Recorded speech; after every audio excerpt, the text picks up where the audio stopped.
Over 40 years ago, US President Richard Nixon declared drug abuse public enemy number one, starting an unprecedented global campaign, the War on Drugs. Today, the numbers are in. The war on drugs is a huge failure with devastating unintended consequences. It led to mass incarceration in the US, to corruption, political destabilization and violence in Latin America, Asia and Africa, to systemic human rights abuses across the world. It negatively affected the lives of millions of people. All of this while we waste billions of dollars every year only to create and fuel powerful drug cartels, while the goal of the war on drugs seems less achievable than ever: a world without drugs. How could this happen?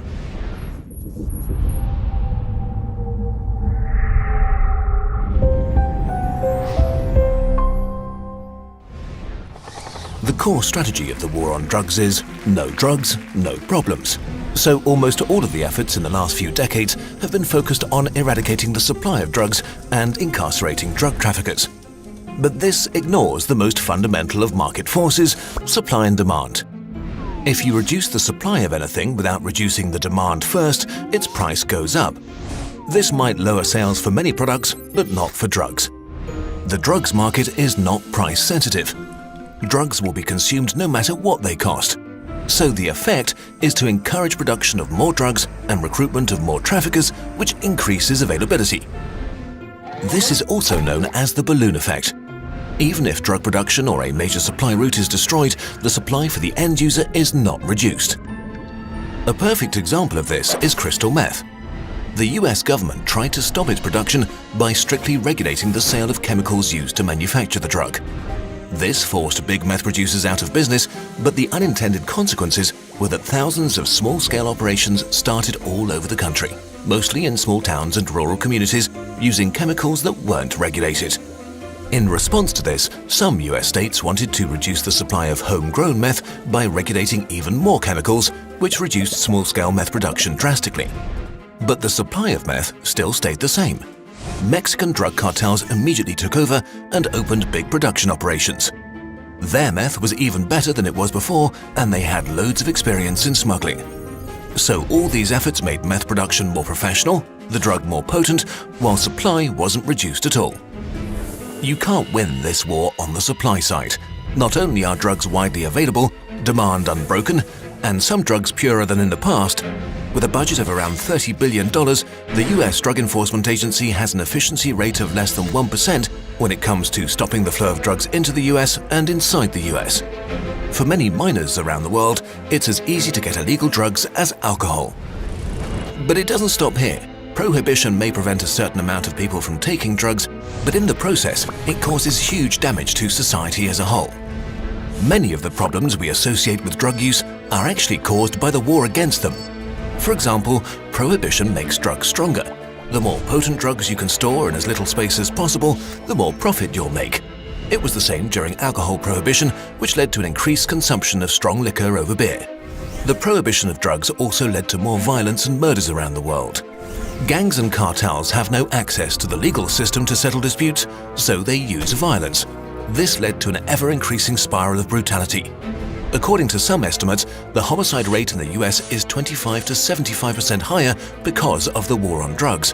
And in Mexico, a country on the front line, an estimated 164,000 have been murdered between 2007 and 2014. More people than in the war zones of Afghanistan and Iraq in the same period combined.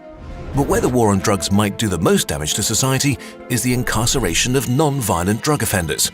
For example, the United States, one of the driving forces of the war on drugs, has 5% of the world's total population, but 25% of the world's prison population, largely due to the harsh punishments and mandatory minimums.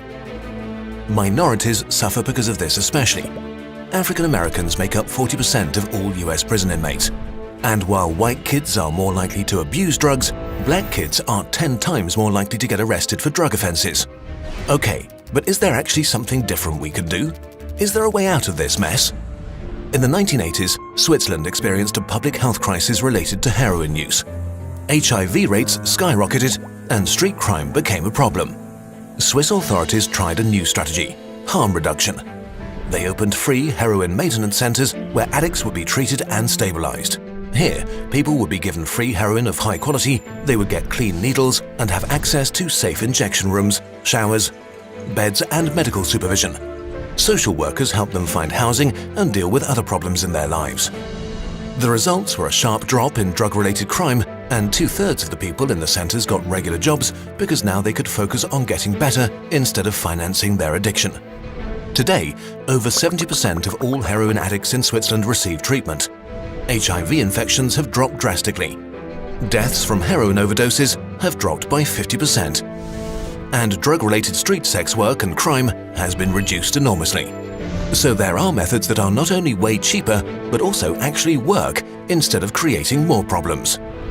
Drug prohibition led to a system that bulldozes human rights, costs vast sums of money, and creates a lot of human misery, all in pursuit of an unobtainable goal.